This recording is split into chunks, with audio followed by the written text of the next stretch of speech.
Hello and good day, New Heights family. I hope everyone is okay at home. We are now under enhanced community quarantine, so that means mas regulated na yung paglabas-labas natin. So mas mahirap nang lumabas ngayon, especially if hindi naman tayo bibili ng supplies. Okay. Maraming checkpoint, maraming nagbabantay, but I'm sure that everyone is somehow getting used to this lifestyle of staying home and just enjoying our time with our families, maybe doing stuff together with our families, or learning new things to do even while at home. So, ituloy lang natin yun. Okay, for today's topic, I'd like to talk about John chapter 18.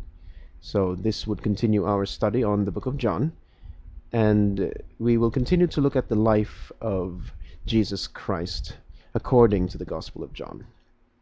So, I hope na binasa niyo yung John 18, and if you did, you would know that John 18 is when Jesus was betrayed by Judas, arrested by the Roman soldiers, and brought by the Pharisees and religious leaders of the Jews to the, kumbaga, yung headquarters ni Pontius Pilate, who was the Roman governor at the time. So, let's look at this chapter in a slightly different perspective. Let's try to look at the passage without context. Let's say, first time nating nabasa itong John 18, and we have no idea what happened to Jesus, or what's going to happen to Jesus after this. So kung titingnan natin, ang daming mga masamang nangyari kay Jesus dito sa John 18. Okay? In fact, we could even say that Jesus was having the worst day of his life. Okay? Una, trinaydor siya ng isang disipulo niya. Pangalawa, dinenay siya ng isa pang disipulo niya, si Peter. Not once, not twice, but 3 times. And he was being accused for a crime he did not commit. In fact, wala nga siyang kasalanan. They're trying to find fault in him, but they couldn't find any. He was like being framed in modern terms. In fact, Pontius Pilate said towards the end of the chapter that I could find no fault in him. So anong ikakaso ko sa kanya kung wala naman siya kasalanan? 'Di ba? Even Pontius Pilate recognized that this man is innocent. And yet, when at the end of the chapter, when Pilate presented himself to the Jewish crowds gathered outside, and he asked them to fulfill your custom that you want to release someone at Passover. Okay, I have 2 people here, Jesus Christ, and Barabbas. Who do you want me to release? Jesus or Barabbas? Sabi ba naman nung crowd sa kanya, we want Barabbas! We want Barabbas! Crucify Jesus! We want Barabbas! So yun pang walang kasalanan ang sinabi nilang parusahan. Okay, that's the worst part. Jesus knew he was innocent. Okay, Jesus knew he had no fault in him. And Pilate knew that as well. But the people didn't want to release the innocent man. They wanted to release the other guy, Barabbas. So you could really say that Jesus was having the worst time of his life. But everything was actually happening according to plan. This is all in fulfillment of the prophecies about Jesus, that he was to be a suffering Savior. He was to die a very painful and shameful death. He was to be rejected by his own people. And this is exactly what happened. Yung mga Hudyo pa mismo ang nagdiin sa kanya, kahit wala naman siya kasalanan. Bigat, di ba? But to Jesus, everything was happening according to plan. So what can we get out of this? What lesson can we learn from this passage? Let's look at the life of Jesus. I mean, he could have ran away, right? He could have just said, Father, I'm sorry.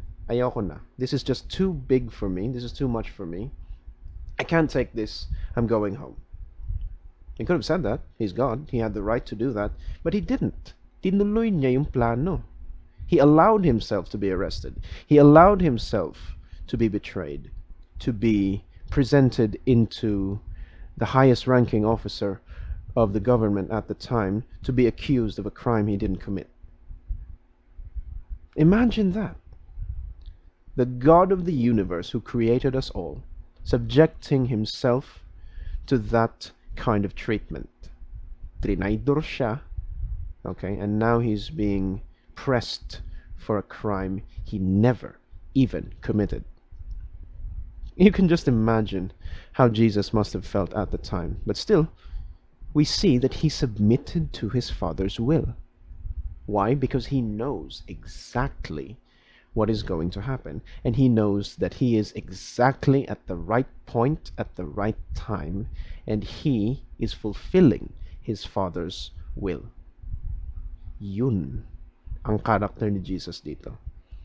He was submissive to his Father's plan for him, despite what will happen. And he knows what exactly will happen. Now, let's look at our own lives in relation to this story. Sometimes things don't go our way.